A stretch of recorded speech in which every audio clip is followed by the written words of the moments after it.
రైతు సోదరులకి స్వాగతం.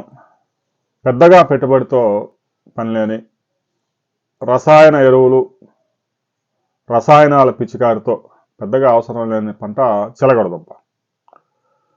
చాలామంది చిలకడ దుంపను కొంచెం చీప్గా చూసినా దాంట్లో ఉన్న పోషకాలు కనుక మనం పరిశీలిస్తే చాలా రిచ్. మార్కెట్లో 365 రోజులు అందుబాటులో ఉంటాయి. అయితే ఈ సీజన్లో పెద్ద ఎత్తున మార్కెట్లోకి పంట వచ్చింది.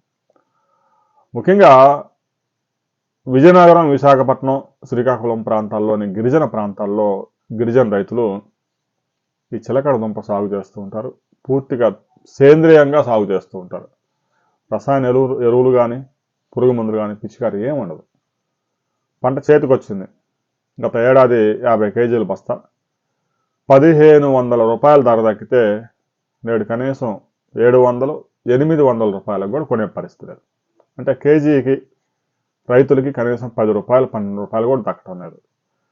అదే మనం మార్కెట్లోకి వెళ్ళి ఈ రెడ్ పొటాటా కేజీ ఎంత అని అడిగితే 60 రూపాయలు, 70 రూపాయలు, మరీ నాసి రకంగా ఉంటే 50 రూపాయలు తక్కువ అసలు అమ్మరు. కొనుగోలు చేద్దానంటేనేమో విపరీతమైన రేట్లు. అక్కడ రైతులు అమ్ముతూ ఉంటే 10 రూపాయలు కూడా ధర దక్కడం లేదు. దీంతో రైతులు తీవ్రంగా నష్టపోతూ ఉన్నారు. వాటిని భూమి నుంచి తీయడానికి, వాటిని శుద్ధి చేసి మరలా మార్కెట్కి తరలించడం, ట్రాన్స్పోర్ట్ చేయటం చాలా వ్యయంతో కూడుకున్న వ్యవహారం. అన్ని కష్టాలు వచ్చి పాడేరు, చింతపల్లి ఈ ప్రాంతాల రైతులు పెద్ద ఎత్తున పంటను తీసుకొచ్చినా కూడా మార్కెట్లో తక్కువ రేటుకే కొట్టేసి విశాఖపట్నం, విజయవాడ, గుంటూరు, ఏలూరు, రాజమండ్రి, హైదరాబాద్ నగరాలకు తరలించి పెద్ద ఎత్తున ధరలకు అమ్ముతూ ఉన్నారు. రైతులు కనీసం కేజీకి ఒక 20 రూపాయల ధరన దక్కితే వారికి గిట్టుబాటు అయ్యే అవకాశం ఉంది.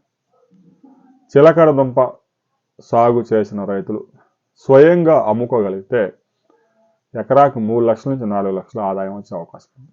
అయితే పండించిన ప్రతి వారు వాటిని తీసుకెళ్ళి అమ్ముకోవడం కొంచెం కష్టం కాబట్టి, అయినా కష్టమైనా కూడా పంట పండించడమే కాకుండా దాన్ని మార్కెటింగ్ చేసుకోవడంలో స్కిల్స్ రైతులు డెవలప్ చేసుకున్నప్పుడే ఆ యొక్క ఫలితాలు ఆ రైతులు దక్కుతాయి. చిలకడ దుంప ధర మీరు మార్కెట్లో ఎంత ధరకు కొనుగోలు చేస్తున్నారు అనే విషయాన్ని కామెంట్ చేయండి.